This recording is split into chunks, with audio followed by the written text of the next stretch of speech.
গ্রামের গরিব অমল সকালবেলা গ্রামে মাছ নিয়ে বেরিয়ে পড়ে, কারণ তার মাছ বিক্রি করে তবেই তার সংসার চলে।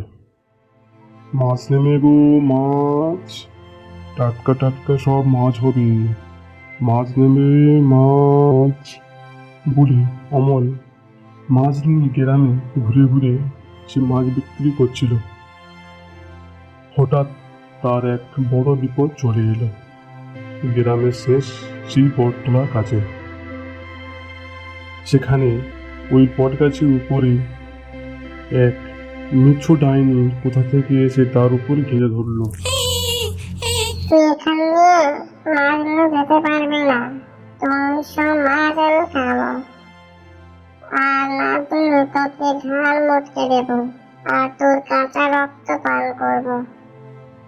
দে বলছি, দে সব মাছ আমার। অনেকদিন পর আমি মনের সুখে প্রাণ ভরে মাছ খাবো। তুমি আমাকে ছেড়ে দাও, আমি গরিব মানুষ, এই সব মাছ বিক্রি করে তবেই আমার সংসার চলে, আমাকে যেতে দাও। তবে রে, তুই বড্ড বেশি কথা বলিস, আমার মায়াটা নেই নাকি? মাছগুলো দিয়ে এখান থেকে পালা বলছে, না হলে তোকে মেরে তোর রক্ত খাবো।